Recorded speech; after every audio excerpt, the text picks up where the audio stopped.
Dear students, welcome to my YouTube channel. Dear students, gases MDCAT का तीसरा topic. इसमें आज हम देखेंगे एवोगैड्रोस लॉ, इसका मैथमेटिकल एक्सप्रेशन और फिर इससे रिलेटेड एमसीक्यूज देखेंगे।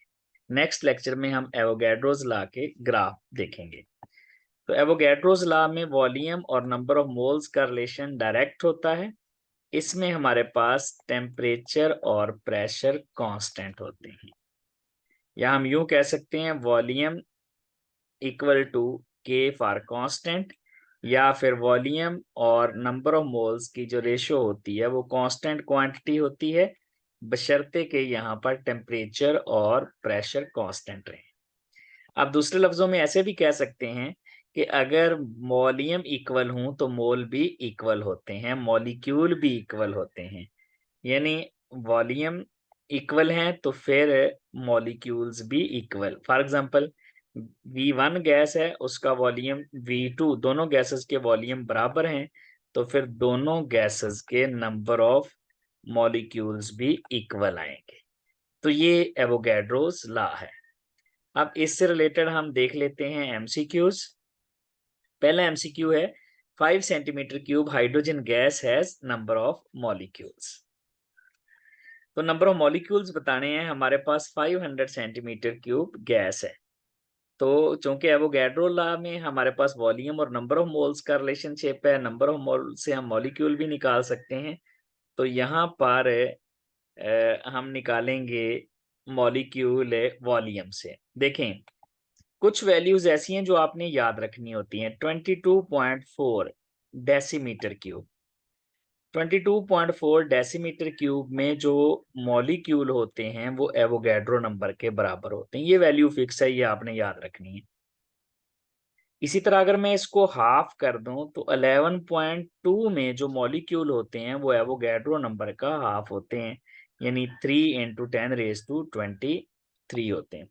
अगर इसको मैं मजीद हाफ कर दूं तो फिर ये Na जितनी भी वैल्यू 1/2 की आई थी, या उसको 1/4 कर दें, तो ये ऐसी वैल्यूज हैं जो कांस्टेंट है। यानी ये आएगी 6 × 10⁻23। एक मोल का वॉल्यूम है तो एक मोल के मॉलिक्यूल आ गए, इसको हाफ करेंगे 3 × 10⁻23। इसी तरह इसको मजीद हाफ करेंगे। ये ऐसी वैल्यूज हैं जो आपको याद होनी चाहिए, कैलकुलेशन की कोई जरूरत नहीं है। इसी तरह हमारी बुक में उसने एक वैल्यू दी है कि 1 डेसीमीटर क्यूब में कितने मॉलिक्यूल होते हैं।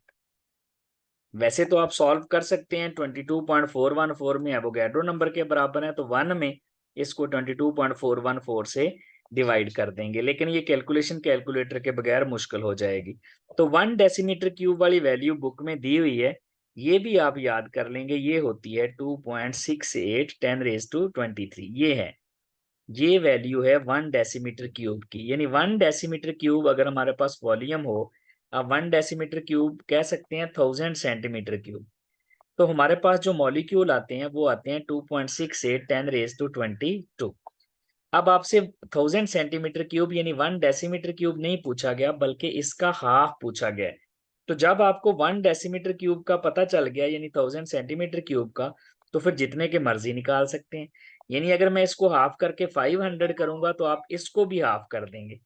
जब इसको हाफ करेंगे तो इसका हाफ बनेगा 1.34 × 10⁻22। तो ये हमारे पास आंसर बन जाएगा। तो आपको कुछ वैल्यूज ऐसी हैं जो आपको याद रखनी है, जैसा कि आपके पास ये वाली वैल्यू है 1 लीटर की, तो ये हमारे पास आंसर बनेगा 1.34 10⁻22। ये 1 डेसीमीटर क्यूब यानी 1000 सेंटीमीटर क्यूब अगर होता तो बीटा आंसर था। तो जब आपको 1 डेसीमीटर क्यूब का पता चल गया तो बस फिर उससे रिलेट करके आपने आंसर निकालना होता है। एक और एमसीक्यू है, which of the following pairs of gases possesses equal volume. कहाँ पर वॉल्यूम इक्वल होंगे? इक्वल वॉल्यूम तब होते हैं जब मोल इक्वल हों। एवोगैड्रो लॉ क्या कहता है कि volume directly proportional to number of moles. अगर मोल इक्वल हैं तो वॉल्यूम भी इक्वल होंगे। तो फर्स्ट वाले ऑप्शन में देख लेते हैं, हमारे पास 44 ग्राम कार्बन डाइऑक्साइड है, 44 ग्राम हमारे पास कार्बन मोनोऑक्साइड है। तो अगर आप इसके मोल निकालें, मैस ओवर मोलर मैस, इसका तो 1 मोल बनेगा। इसका मैस 44 है, लेकिन कार्बन मोनोऑक्साइड का मोलर मैस 28 होता है, तो इसका मतलब है ये आंसर नहीं हो सकता क्योंकि इसमें मोल इक्वल नहीं आएंगे। दूसरा ऑप्शन देख लेते हैं।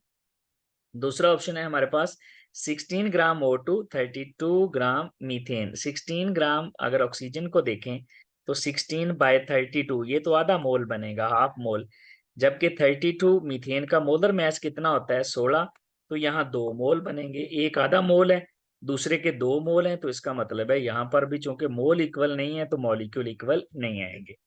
सी ऑप्शन देख लेते हैं। 16 ग्राम SO2, 16 SO2 का मोलर मैथ होता है 64, तो ये बनेंगे 0.25। यहाँ पर नाइट्रोजन है 14/28, ये आएगा 0.5। तो 1.25 है, 1.5 है, तो इसका मतलब है ये भी हमारा आंसर नहीं हो सकता। फाइनल ऑप्शन देख लेते हैं।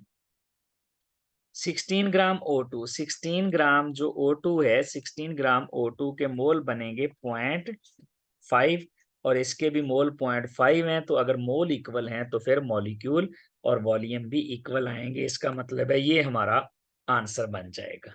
तो ये है डियर स्टूडेंट्स एवोगैड्रोस लॉ और एवोगैड्रोस लॉ से related MCQs. Thank you very much.